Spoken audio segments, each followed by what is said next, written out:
ఆకాష్ సోఫాలో కూర్చొని ఉంటే భూమి కొన్ని ఫైల్స్ని ఆకాష్ ముందు పెట్టి ఉంటుంది. ఏంటివన్నీ అని ఆకాష్ అడుగుతూ ఉంటాడు. ఇవన్నీ ఆఫీస్కి సంబంధించిన ఫైల్స్.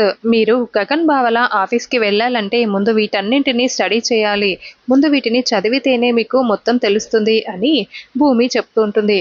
చదివేస్తా అని ఆకాష్ అంటూ ఉంటాడు. థ్యాంక్ యూ సో మచ్ అంటూ భూమి దండం పెడుతూ ఉంటుంది.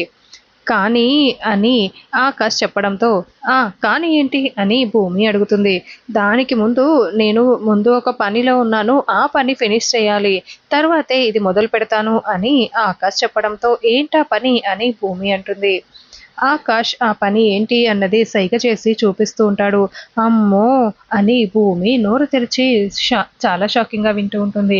మీ నాన్న తాగుతారని నాకు తెలుసు కదా, వెళ్ళి మీరే తీసుకురావాలి ఇక్కడికి అని ఆకాష్ చెప్తూ ఉంటాడు. శరశ్చంద్ర ఆల్రెడీ హాల్లో కూర్చొని బాగా తాగుతూ ఉంటాడు. ఆకాష్ డిమాండ్ చేయడంతో భూమి చప్పుడు చేయకుండా హాల్లోకి వస్తుంది. శరశ్చంద్ర మందు బాటిల్ అన్నీ అక్కడ పెట్టుకొని అక్కడి నుంచి వెళ్ళబోయి ఉంటాడు. ఎవరు చూడలేదు కదా అని భూమి అనుకుంటూ ఆ మందు బాటిల్ ట్రేని మొత్తం కూడా ఆకాష్ దగ్గరికి తీసుకురాగానే, సూపర్ సూపర్ భూమి గారు అంటూ గ్లాస్లో పోసుకొని ఫుల్గా మందు తాగుతూ ఉంటాడు. భూమి అయితే చాలా విసుక్కుంటూ ఏంటి తను అని చూస్తూ ఉంటుంది.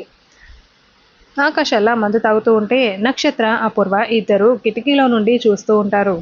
అమ్మో అమ్మో, నువ్వు చెప్పింది నిజమేనే, వీడు మందు తాగుతున్నాడు. వెంటనే మీ నాన్న చెప్పి మీ నాన్నని ఇక్కడికి తీసుకువస్తాము అని అపూర్వ, నక్షత్ర శరశ్చంద్ర దగ్గరికి వెళ్ళి శరశ్చంద్రని తీసుకువస్తూ ఉంటారు. ఫుల్గా మందు తాగేసిన ఆకాష్ ఉన్నట్లుండి స్పృహ కోల్పోయి బెడ్పై పడుకొని బాగా నిద్రపోతూ ఉంటాడు.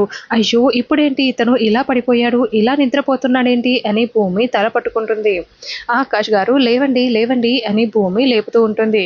అప్పుడే శరశ్చంద్ర డోర్ దగ్గరికి వచ్చి, భూమి నిన్నే పిలుస్తుంది, డోర్ తెరుస్తావా ఏంటి, వినపడట్లేదా అని అరుస్తూ ఉంటాడు.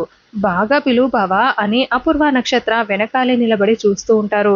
అయ్యో, ఇప్పుడు నాన్న పిలుస్తున్నాడు, ఈ ఆకాష్ ఏమో ఇలా తాగేసి పడిపోయాడు, ఇప్పుడు డోర్ ఓపెన్ చేస్తే ఇంకేమైనా ఉందా, ఇప్పుడేం చేయాలి అని భూమి టెన్షన్ పడుతూ ఉంటుంది.